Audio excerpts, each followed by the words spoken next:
Cecilia couldn't sleep. It was 8 in the morning now and her exhausted mind would not shut down, despite every effort she had made to relax. Thoughts raced through her mind fighting an insistent urge that she should indeed give in to slumber. That she hadn't had sleep for such a long time was not good, she knew. But Cecilia also knew the terrible feeling of hurt that she would feel when she reawoke, in the amnesiacal mist of first consciousness.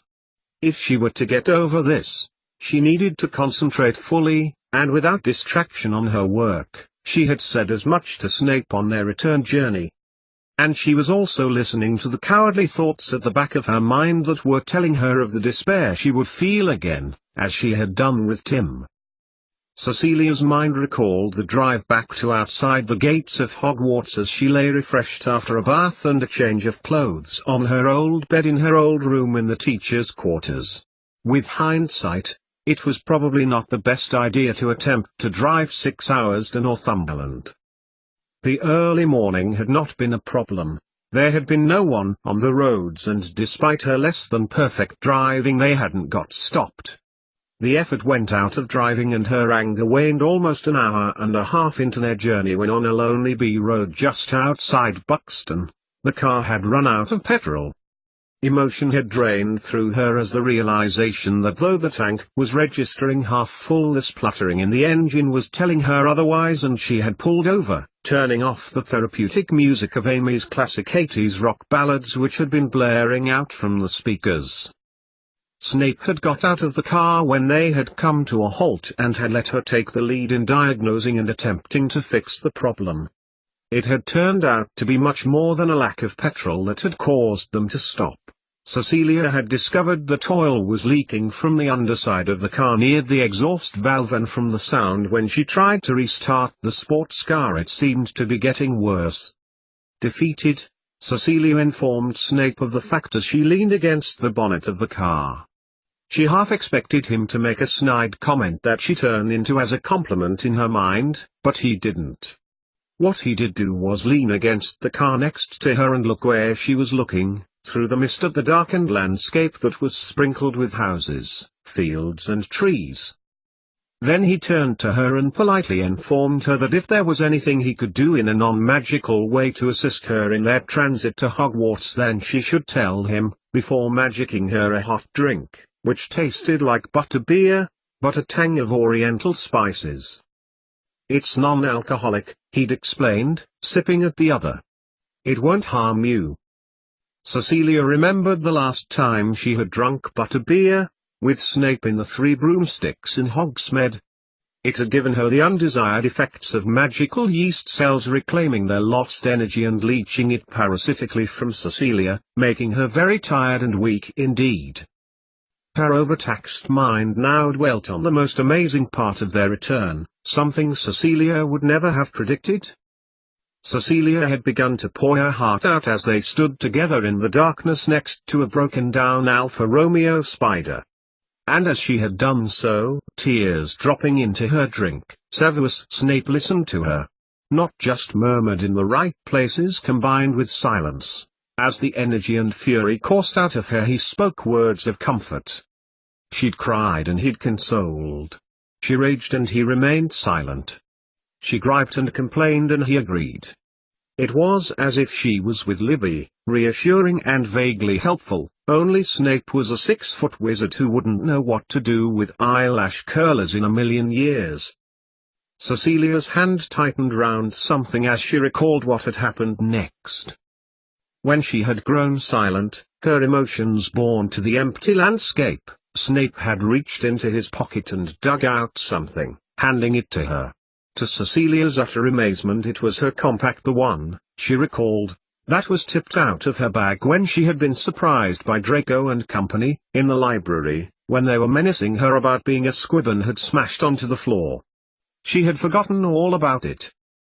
Now, she looked back down into her hands and it was perfect. The compact was as new as the day she had taken it from the box, when Tim had given it to her, and her initials CJW on the bottom of the case and CJF on the top glinted in the candlelight of her room and mother of pearl on the glass cases. She remembered when Tim had given it to her, and the swell of emotion as Snape had done the same thing that morning. As she looked at the box now, her eyes filled with unbidden tears as she recalled it once broken and lost for good on the library floor, and illogically the story Snape had told her, of his personal life, flashed into her mind too. How much he trusted her, and must value what she could give. "And you want me back?" she questioned silently to herself. "When I was too blind with flattery and naive trust to see through Sirius Black's plan?" That had been the question she had asked Snape when she stared at the compact as they stood by her car, at 4:30 that morning, as she turned her compact over and over in her hands. "Indeed we do. Who else would I be able to trust to carry out this work? We need you more than ever. I need you, Cecilia. I could not trust anyone else with this." He had moved from foot to foot before coming closer to her and gazing in the same direction as she. "Besides, I believe some of my science work has gone awry. I need your non-judgmental eye for us to proceed and progress." And then she had allowed him to whisk them through the 200 or so miles of landscape back to Hogwarts in her broken car as it hovered a few inches from the floor before landing with an unhealthy crunch before the gates of Hogwarts and then tearing off in the direction it had come. Cecilia hadn't wanted to ask questions of Snape, such as the nature of the work now, her status, or even where the car was going. She was just so relieved to be here, at work. Somewhere she knew. What remained to do? How could she be of the most use?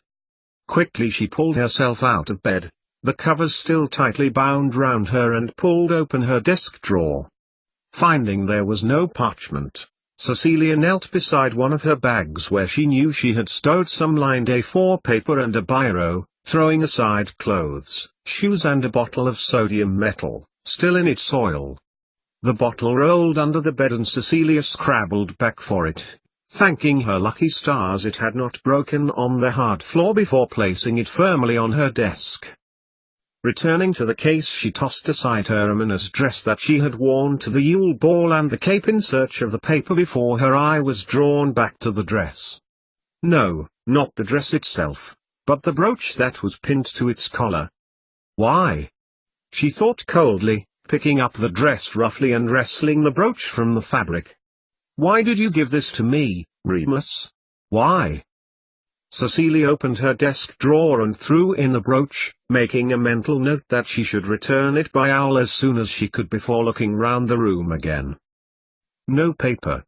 How could she, teacher Cecilia Frobisher, have no paper?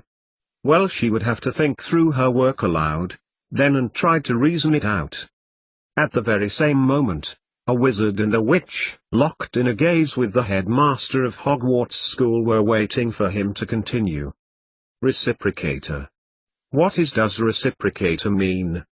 Cecilia and Minerva McGonagall asked this question at precisely the same moment, however, where Cecilia was pacing round her room, wrapped in her bedclothes still. Minerva sat bolt upright on the purple settee in Dumbledore's study. Let me start at the beginning. Dumbledore looked between Minerva and Severus Snape.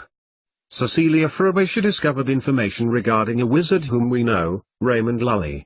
He is related to the Black family through Alpard Black, a staunch believer in the equality of moles to wizards, a belief which was once held by Joseph Black. At the name, Snape flinched and McGonagall held on to her spectacles. "Joseph Black?" asked Minerva, clearly shocked. "Equality of moles?" "Yes," said Snape quietly, glancing at her. Dumbledore waited until they were quiet again before recommencing. Lully was a member of an organization set up by his ancestor, Joseph Black, with the aim of sharing of information between moles and wizards, to build national and international relations between us. Members of the organization, reciprocators, worked alongside moles and whilst collecting information to further our understanding of the world as the march of science continued, we in turn assisted with the transit of information, manufacture of materials and progress of technology. In addition, they recruited select moles who would accept them as collaborators into their work. He paused, as if inviting questions from either professor. Coughed Minerva. They actually existed? Reciprocators? I was under the impression they were a fabrication, a mere fable to encourage solidarity between wizarding families. They were, replied Dumbledore, and what else for a fable than something rooted in truth? Their work did not go down well with many pure-blood families, of course, although many saw them as a boon.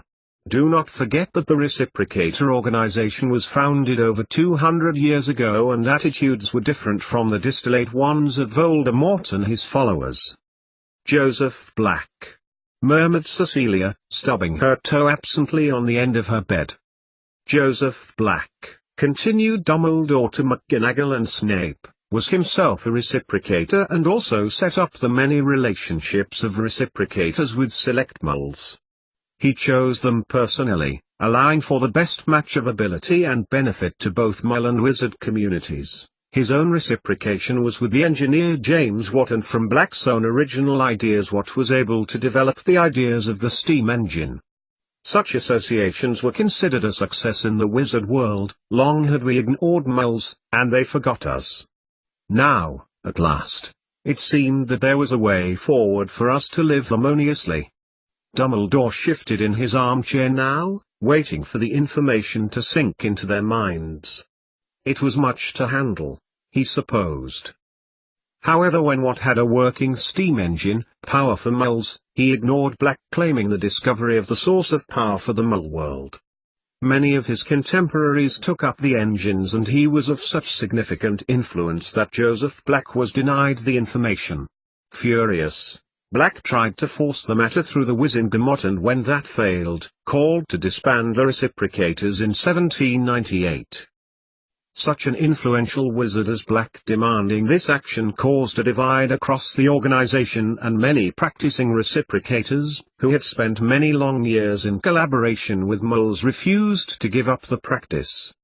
This became so much of a problem for the Ministry that they declared reciprocators illegal. This has two effects. Dumbledore looked between McGonagall and Snape again, both sitting like statues, in delaying technological progress in the Muggle world and promoting anything carried out by Muggles as unnatural practices to prevent more recruits. Many reciprocators still remained, and continued to work with Muggles in the field of science. However, they worked in utmost secrecy right up until the 1950s. He looked at the wizard and witch before him again, who were frozen before him like icicles, hanging on every word. They worked successfully for many years, through many Muggle scientific developments, and met secretly to plan where they would next be deployed and whom they could recruit to continue the work. In addition, they wrote the science stories into a book in order to preserve them in a format understandable to wizards. Mysterious mythology, pondered Cecilia, pacing before the fireplace now. Remus's book, breathed Minerva. That's the book they wrote, she said, looking aghast. But that's been in existence for thousands of years, a children's book of stories. It was adapted and reissued, replied Dumbledore. No one who was looking for information on the reciprocators and their discoveries would consider a child's book. And what better way to allow our world to be familiar to Muggle science than to make them available to children? Marvelous, he added, a twinkle of admiration in his eye. It was updated periodically, throughout the discoveries of the 19th and early 20th centuries, as reciprocators contributed the work of their Muggle collaborators, of those Muggle scientists that Cecilia Frobisher discovered when she returned to her world to collect the information from the hair. Contributions which were detailed and far-reaching, shining a light on wizards as well as Muggles, right up until Raymond Lully. Dumbledore rose from his chair, and extending his arm, he flicked his wand towards the shelf to the right of ex-headmaster Dippet, and a book extracted itself from between two others and steadily floated across Dumbledore's study, coming to rest, still closed, in Minerva's lap. "Open it," he said. "Tell me what you see." Minerva opened the front cover of the book and looked at the title page. Then she flicked onto the first page and the next, finally flicking through the pages quicker and quicker until she reached the back cover.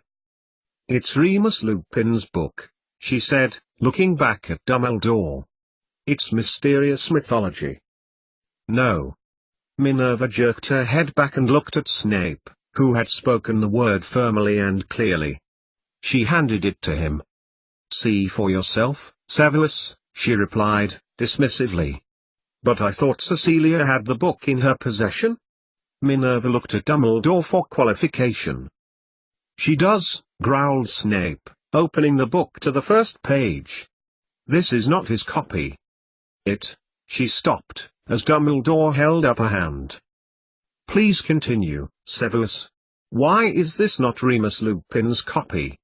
He looked expectantly at Snape, as did McGonagall.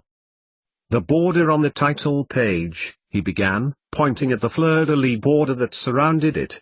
"In Lupin's copy it reads energy light magic as Mrs. Frobisher described.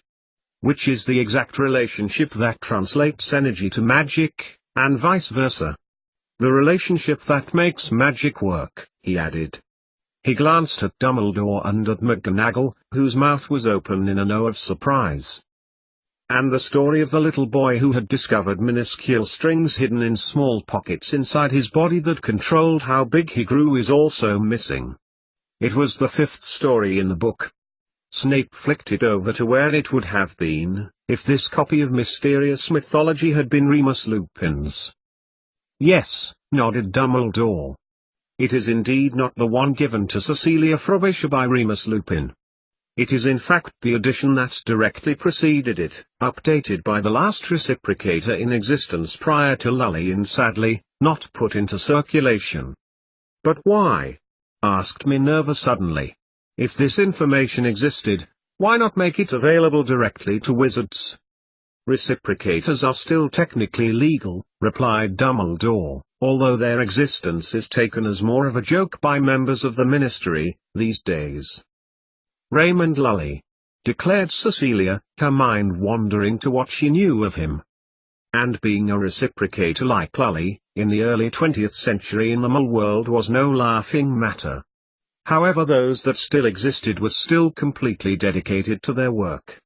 However, anti-Mole prejudice began to rise in the decades preceding the Goblin riots and their existence became even more difficult. So did recruitment of further reciprocators, to assist with the exchange of information.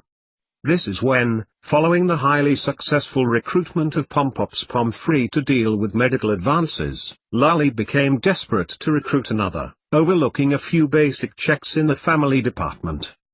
"A fatal mistake," commented Snape. "Indeed," replied Dumbledore. "Which is where the Death Eater Avery comes in." Snape jerked his head quickly to Dumbledore. "Oswald T." Cecilia racked her brains to remember where she had seen the name before. Lully knew dark forces were after him and believed his life was in danger as early as 1930s. Pomfrey was excellent in his field, however he was not easily dissuaded from his specialism, so Lully decided he needed to recruit another reciprocator, to replace him or at least carry on with his work. He made an association with a wizard, Oswald T. Avery. "Oswald T. Avery," whispered McGonagall in horror. "The man who engineered the Goblin riots? Where Raymond Lully was assassinated?" "The very same." It was not Dumbledore who replied now. It was Snape. The two professors exchanged silent thoughts before looking at Dumbledore. Oswald T. Avery, a pure-blood wizard with an intolerable hatred for moles, had information passed to him accidentally at the Ministry of Magic that Pompops Pomfrey was a reciprocator from letters he had written. These are, incidentally, the notes that Poppy gave to Cecilia to study in the first few weeks of her research. Avery followed Pomfrey to St. Mungo's and was intrigued to discover he had been set to work by none other than Raymond Lully, whom Avery had suspected of reciprocator recruitment in the past. He claimed to have been sent by Pomfrey as a recruit, and Lully recruited him on the spot, setting him to work with a scientist who had just begun to study in detail human cells. Avery fed information back to Lully, but, unbeknownst to Raymond, he was an ally of Tom Riddle and an advocate of the young wizard's beliefs. Dumbledore watched a shadow pass briefly, as a cloud, over Snape's face. Over the years, Avery fed Lully information from the scientist to him, keeping him happy and waiting for his chance to shine with Riddle, though eventually, Lully became suspicious of Oswald Avery and decided that he needed to preserve the information in the next generation of Mysterious Mythology books. He contacted the son of the last publisher, a pro-mole wizard who took the book and made one preliminary copy, presenting it to Lully a month before the Goblin riots.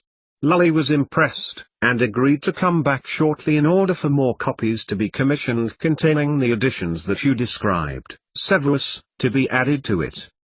"Remus Lupin!" exclaimed Cecilia, kicking her ball dress angrily across the floor before staring angrily at her desk drawer. "Lupin's copy. So how much does he know? How did it end up in his possession?" Snape sat stiffer on the settee. Remus is not aware of this information. His father was the publisher who had made just that one single copy, and when Lully did not return, began to read the stories to his son. "So you are saying that, hidden amongst the fairy stories in Remus Lupin's copy of Mysterious Mythology, Raymond Lully hid the secrets of the reciprocators in amongst the fairy stories in the book?" McGonagall spoke her confused thoughts aloud, trying to keep up, and Dumbledore nodded slowly. "This came just in time, for only 6 months later he was killed, assassinated, in the Goblin riots. When he did not return, Remus's father was contacted by the last remaining reciprocator, who was unable to interpret the work before he too succumbed to Voldemort's wrath. John Lupin swore that he would keep the book safe and secret when he learned of his death, and began to read the stories to a very small Remus. With the ever-increasing polarity between our two communities and with the increase of scientific advance, the information was lost to us, and memories of Mole-Wizard unity just specks in the memories of older wizards." Dumbledore shook his head sadly as he walked over to Fawkes. As he got to his feet and approached the phoenix, he tickled the bird's head and held out his wand again, flicking it towards the purple chair that he had been sitting on, making it disappear. "We considered science and indeed moles without our interests. We were arrogant. We chose to believe it, and them, beneath us, and as a result we nearly lost the information forever." "But how is it that you know this, Albus?" "John Lupin has been dead for 10 years. Minerva was on her feet now, her mind aching with the concentrated information that her mind was trying to process. Dumbledore flicked his wand, and an image of Remus Lupin, boarding the Hogwarts Express as an 11-year-old came into focus. I recognized it the first moment I saw it. Remus Lupin's storybook that he was so reluctant to be parted with when he came to Hogwarts. His father was frantic, and told me to say it was vital the book was returned home. When I ascertained it was Lully's copy, I knew that there was help in our battle against Voldemort. But to my horror it was like another language to me. I was unable to fathom and interpret the work. But Lully was a relative of Black. Snape too was on his feet, ignoring the still-moving image of Lupin on the Hogwarts Express, being bullied by his 11-year-old self. It is indeed ironic that historically pure-blood families considered it valuable to be associated with moles, intellectually, and yet their descendants waged war against them in their ancestors' name. But Lupin, pressed Minerva. I believed the reason for John Lupin's urgency was because of... She stopped suddenly, glancing at Snape. Severus has the right to know, Minerva. I am imparting this information for the pursuit of Harry's potion, as you are both aware. Snape nodded slightly at Dumbledore. Minerva's look of urgency melted away, and she nodded too. Information made apparent to me during the trial of Avery Jr. allowed me to ascertain that it was the unique nature of this volume of mysterious mythology that put Remus Lupin in such danger at such an early age, something for which his father never forgave himself. Dumbledore looked. Werewolves were under Voldemort's control, and on one fateful summer evening, using the information provided by Oswald T. Avery, Fenrir Greyback entered Remus's bedroom. Unable to locate the book, he attacked Remus Lupin, causing the affliction of which we are all aware. A low growl came from the direction of Snape. He looked down, his body shaking with apparent fury. An affliction which has caused him to part company with Mrs. Frobisher, Dumbledore translated for McGonagall's benefit. Which brings me to our mole recruit. And why am I back here? Cecilia sighed dejectedly before making her way back to bed. All of those glimpses of information had turned out to be dead ends, tantalizing her with the promise of progress and at the same time leaving her frustrated and bereft of time for other work. Mrs. Cecilia Jane Frobisher.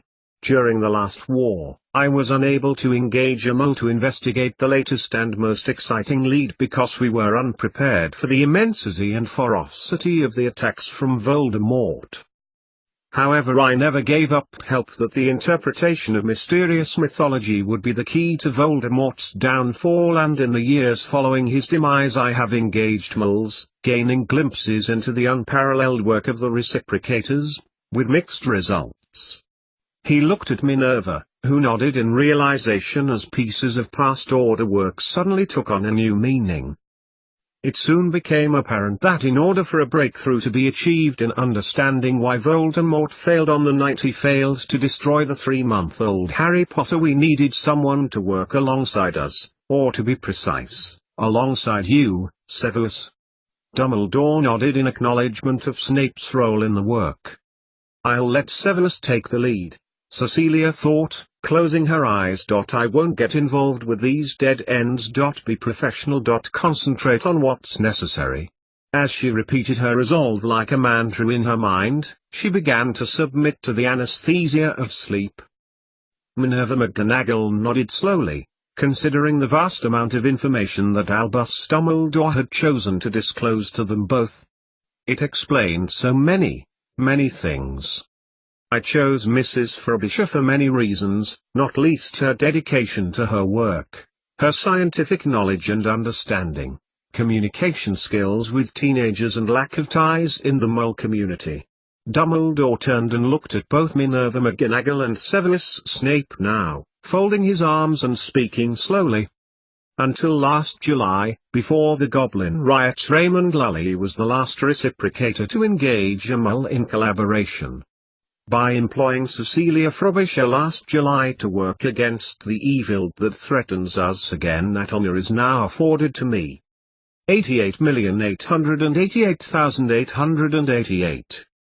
Cecilia used the time before the students returned to Hogwarts as an opportunity to re-engage with the priorities of her work. The days were cold, far colder than those at home, in the hospitable Midlands, and bitter. Biting winds tore through the hard granite land, rattling the iron fittings at the windows of the potions classroom and tore through the courtyard and open corridors outside. It had been almost 4 days since she had arrived back at Hogwarts after her visit home and her subsequent resumption of the potions work. Snape had indeed needed help with the work, as he'd confessed. Not only had he misinterpreted some of the electromagnetic spectrum, which was the cause of the spells registering at a far higher frequency, he had also made an assumption about the mitotic reproduction of cells and the calculation for the quantity of DNA in 8 species of animals, which had been out by 3 orders of magnitude. Sitting in the potions dungeon, Cecilia reflected on Snape's unassuming nature towards her following his request for her to return. It was as if their professional relationship remained intact, and returned to how it had been before her return home. She flipped over another page of her last notebook, the one containing information and thoughts she had written almost a month ago, before she had made the universal connection. How archaic her thoughts appeared now, on the page before her. How prosaic some of the paths she had taken, well trodden by others before her, and then inspirational when she finally had all the pieces in place. As the sound of liquid coming to the boil penetrated her thoughts, Cecilia jumped off one of the desks and retrieved the cauldron of steaming water that she needed to use for an experiment, burning her hands as the searing heat from the metal handle penetrated the double-wrapped tea towel that served as a glove. Cecilia didn't care though. Here she was, back where she needed to be, back where it was right for her. No more of wasting her time on that reciprocator and Raymond Lully business now, and Cecilia had been much relieved when Snape had agreed wholeheartedly that the main priority now was to get Harry's potion correct, as it reinforced her own decision. The plan was simple. Using the right ingredients which complemented Harry's genetic energy frequency, he could attack and disarm Voldemort and allow the Aurors to capture him. Well, that was the idea anyway, what she and Snape were using as a working theory to build upon their hypothesis. He had been far more attentive than before Christmas, which, Cecilia supposed, had been in part to do with the need to produce the potions for Harry now. The other part Cecilia didn't wish to contemplate, not since her trust had been shattered by Remus Lupin earlier that week, and even earlier by Sirius Black. No regrets, she told herself firmly as she poured some of the hot water carefully into 3 ceramic pots, even if you do still feel. No regrets. Well, 1. Not getting hold of the DNA sample of Lily Potter that Remus had promised. That would have cut down the research time probably to a few days, whereas the only process she and Snape could carry out was to systematically go through all of the potion ingredients and classify them according to toxicity, stability, energy, frequency and efficacy.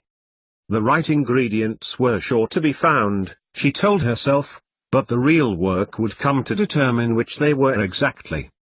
She leaned over and added the crushed roots of the arachnid skin to the first pot, shortly followed by asphodel root to the second and to the third great auk feathers. Sighing, Cecilia considered that by analyzing every ingredient in the potions storeroom for these 4 properties, their work would probably take nearly 3 months.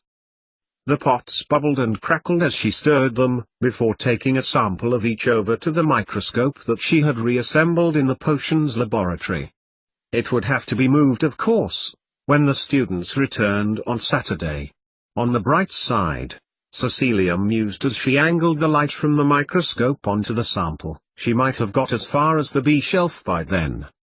Any good psychologist would describe Cecilia Frobisher's actions as being avoidance tactics which were being carried out in her precise and detailed manner in order to prevent her mind from succumbing to sadness and depression. Any good psychologist would encourage her to carry on with this, for it would do her good and allow her to deal with it. Any good psychologist would also be phoning the nearest mental hospital for a hasty referral if Cecilia Frobisher were to divulge that she had spent the last 6 months of her life working scientifically in a world full of wizards and magic, adding in red pen at the bottom, long-term and indefinite duration. For who could say whether continuing the work would be helpful to her, in the end? Who could say that perhaps she shouldn't have stayed at home and forgotten about all of this, crying on her best friend's shoulder, then picking herself back up and applying for a desk job? But it felt right to Cecilia, as right as the moment she had stepped through the door of 12 Grimmauld Place on the 15th of July. Amongst all the madness there had a flicker of reality which she had proven scientifically. This wasn't just a game, something she could step away from. Which is the reason that she was still there, working within the madness, and ignoring the pain. At least, that was what the main part of her mind was telling her. Another part, the stubborn part, was stamping its feet, telling the world that it was her discovery and she wasn't about to let some ignorant wizard take it and use it before discarding it once it had served its purpose. Which, whatever Snape said, and Dumbledore come to that, was likely to happen because the link went against most teachings, beliefs and attitudes of wizards, Sirius Black personifying this. Light bounced onto the asphodel root solution, allowing only the shorter wavelengths to be absorbed. Cecilia carefully peered through the lens before noting the range in her notebook, her new notebook, following the pages on which she had rewritten everything she could remember about the universal link, the steps they had taken and the evidence they had found to get there. Cecilia couldn't blame Sirius. Hate him, yes. But he had been acting on his feelings, standing up in a weird way for what he believed to be right for his godson, whatever those closest to him thought and in whatever means were most effective, however cruel. It was for wizards like Sirius that she was doing this for, because there was a chance they could be saved and be shown the error of their ways. Spilling a bit of the arachnid skin solution, she did the same for that sample too, this time having to reposition the mirror that was reflecting the light at too sharp an angle, and finally for the orc feather. Now for the tricky bit, energy intensity. Her few days back at Hogwarts had been exceedingly quiet compared to the days back in the Muggle world. She might even have preferred to stay at home, using the internet, books and possibly another trip to see Nick at her old work, even if Remus had left. It may have speeded up the process too. But Snape had been insistent, and so very humble thought Cecilia, so it was probably for the best. Remus. As Cecilia boiled the cauldron over the embers of the fire, poking the ashes and adding a few more logs, she allowed her mind to consider Remus Lupin, and feelings of shame and humiliation caused her to grow pale. How could she get it so wrong? How cheap and used had it made her feel? Especially after she had let him come with her back to her home, let him kiss her, let him sleep with her.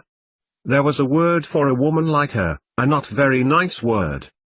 She had known him for as long as she had known any of the wizards, and while it was in Sirius's nature to be spiteful and cruel, it was out of character for the Remus she had previously known.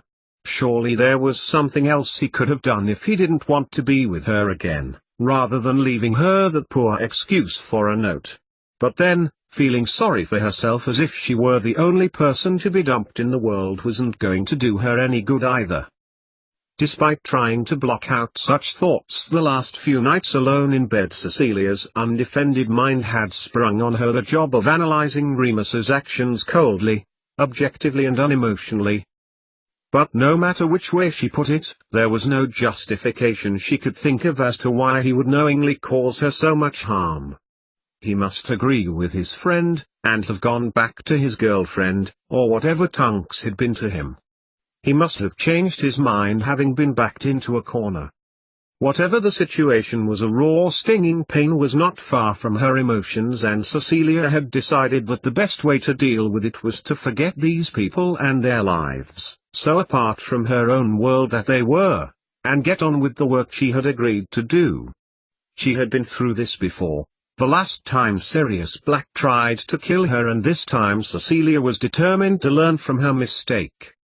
Agreed with Snape to do, she corrected herself as she swilled out the ceramic bowls. She had yet to speak directly to Dumbledore, and considering it was 6 days until the students returned to Hogwarts, she had no idea as to what she would be doing, even whether he still required her to continue with her old cover as the Muggle Studies teacher. Continuing for the next 3 ingredients in the quiet of the potions laboratory, Cecilia was startled to hear strange noises coming from outside the classroom. Tentatively and prepared, ethanoic acid was a good weapon against mischievous peeves, for it caused temporary immobility. She opened the wooden oak door. A dark green-grey blur outlined in red and yellow dashed past her, holding what looked like a silver tray. Lady did not come for dinner in the Great Hall. The blur that had whisked past her turned out to be Dobby, who thrust the tray and its contents, a steaming bowl of stew and 2 slices of hand-cut bread, into Cecilia's hands.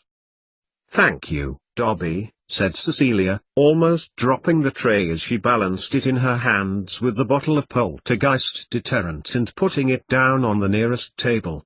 "And how are you?" "Better now Dobby knows Lady is safe." "Now Dobby knows Lady is not."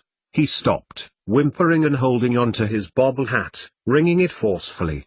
"Dead." Cecilia looked kindly at the house elf, who had sought her out the day she had returned to Hogwarts and had been a non-stop feature in the potions classroom, as well as the Great Hall at mealtimes and her room in the mornings. "No," said Cecilia patiently. "I'm not dead. And it's thanks to you, Dobby. You warned me about what a blood deed was." She smiled, and Dobby hopped up and down from one foot to another, looking frantic. Winky wondered whether Lady would like to come to the kitchen to celebrate. Dobby gestured to the purple party hat and rainbow-striped horn that lay next to the food. Cecilia frowned. Celebrate? What? The New Year, squeaked Dobby. It is the one time permitted to all house elves for celebration. It is a time that all elves can be united. Cecilia nodded, looking hungrily at the food as the clock in the high school tower informed them that it was 11 o'clock. Why, of course, said Cecilia, sitting down at the desk. That would be a pleasure, Dobby. Let me eat this lovely supper you've made me and put away these things, then I'll be down. Spooning up some of the soup and reorienting her mind to the impending new year, she watched as Dobby turned a dance on the spot before looking at her experiments. Before Cecilia could get to her feet or shout at Dobby to leave her things, he'd clicked his fingers and her equipment cleaned and tidied itself away. Damn, thought Cecilia, smiling gratefully at Dobby, who turned with a look of pleasure on his face.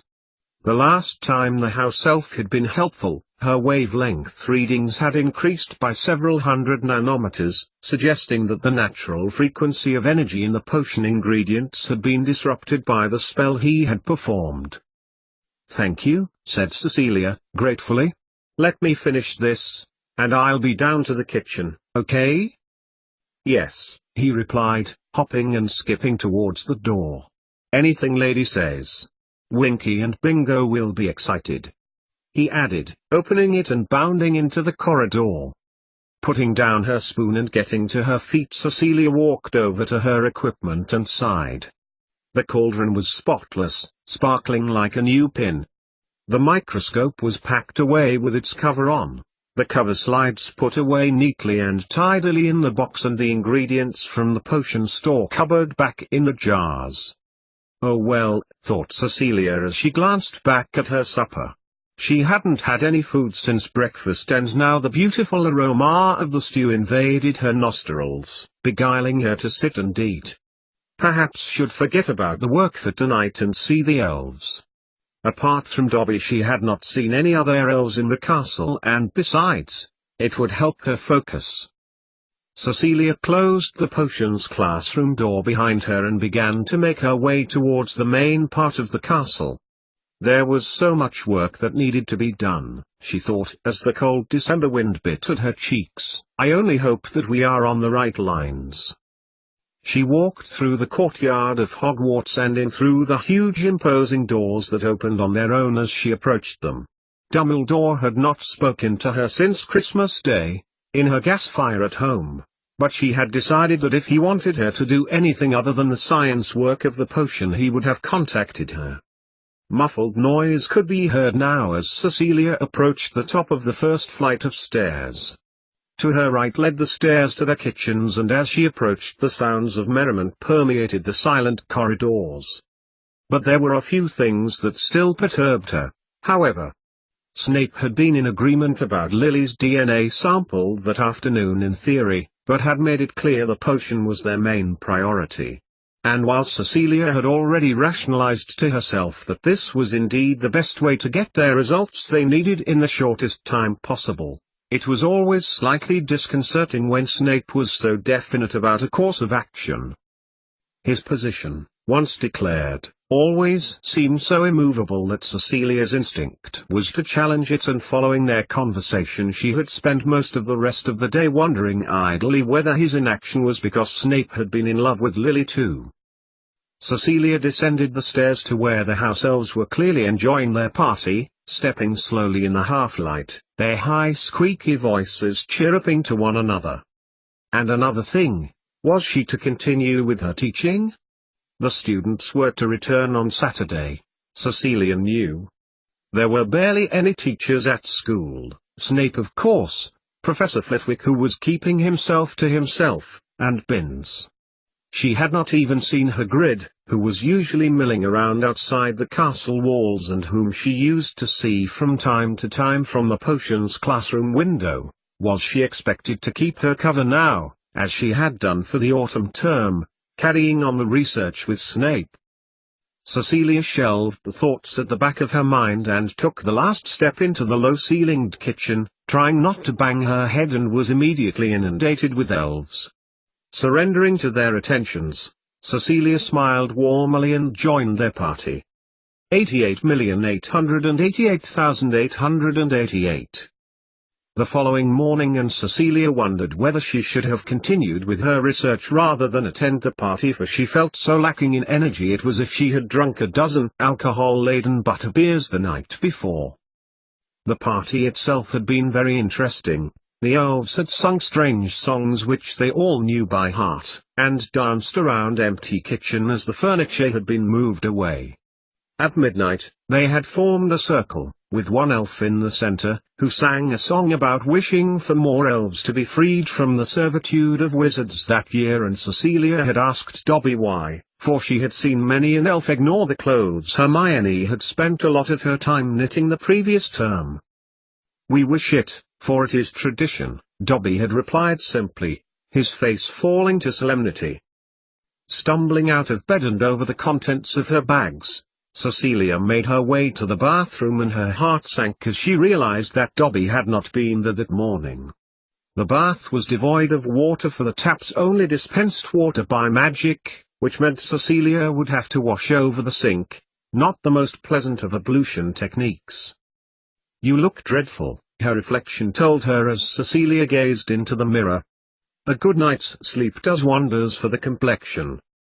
"Does it?" muttered Cecilia dolefully, considering the mess on the other side of the door.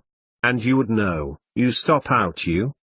An hour later, and Cecilia had cleansed her room of anything that was unnecessary for the pursuit of the potion research.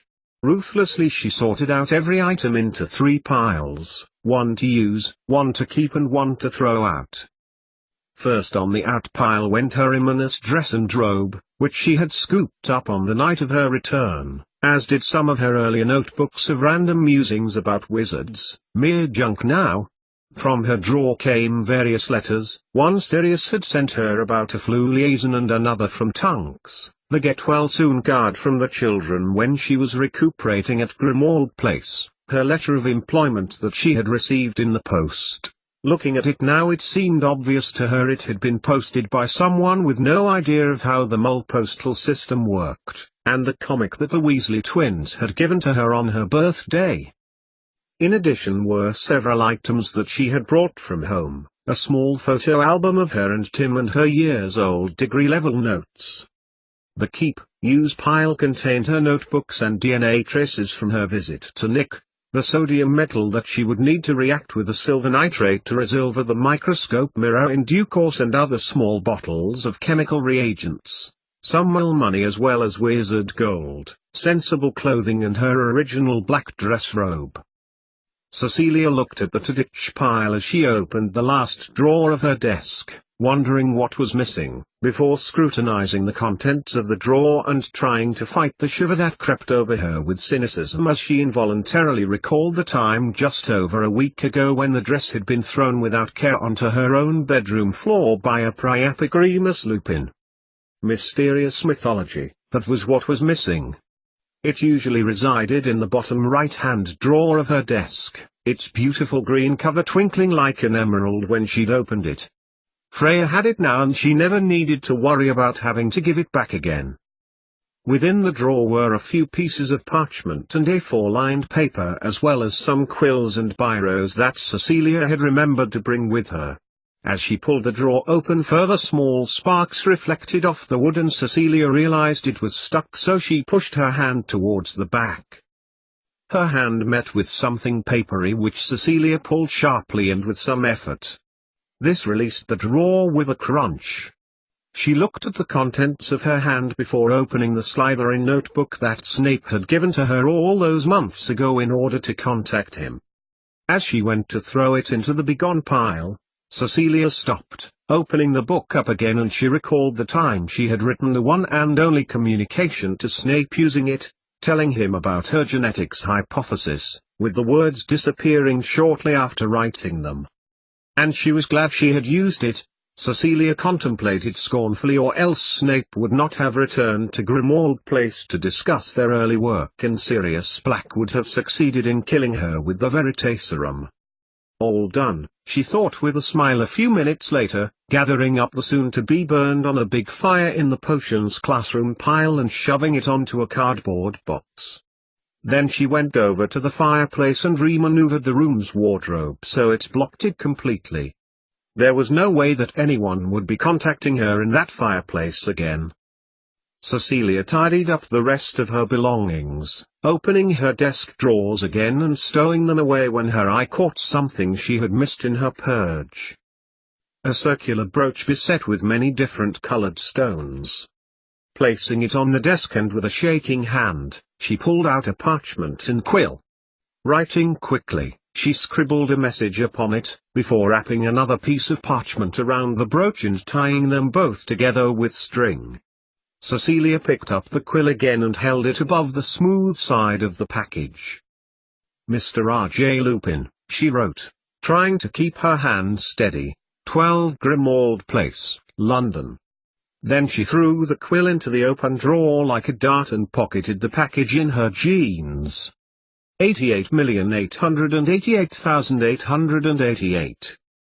A walk to the owlery was just what Cecilia needed on the first day of the new year when she felt so rough.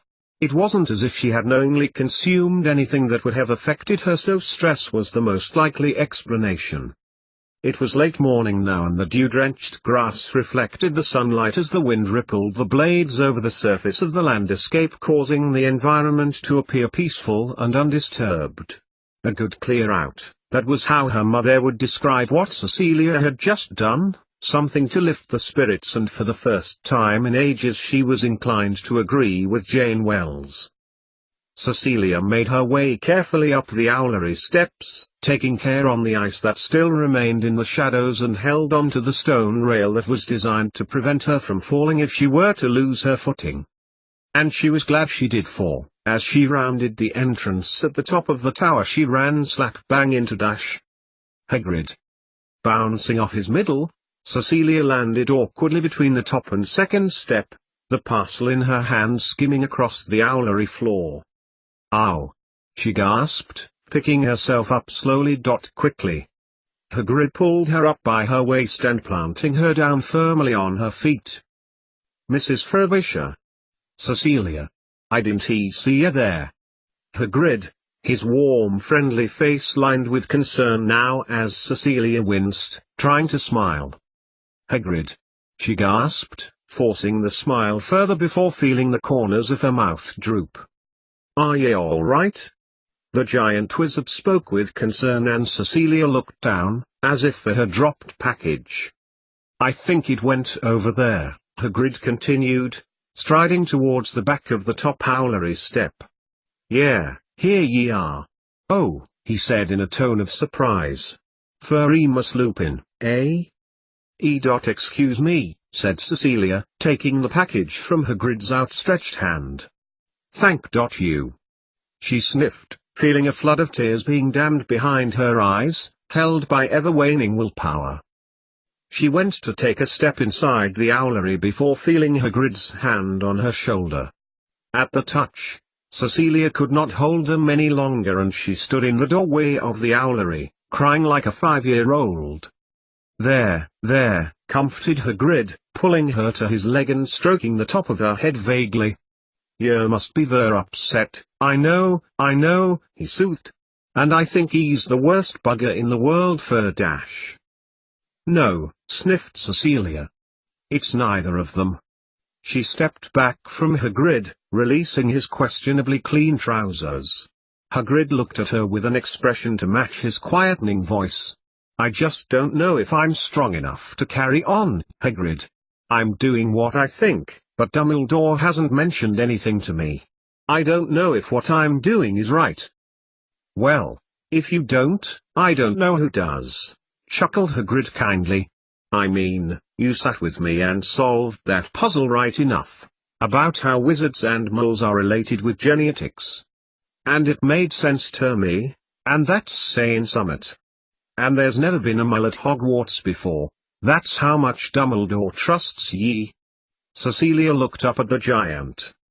Whenever she had come in contact with him, she had either cried, spoke down to, or angrily at him.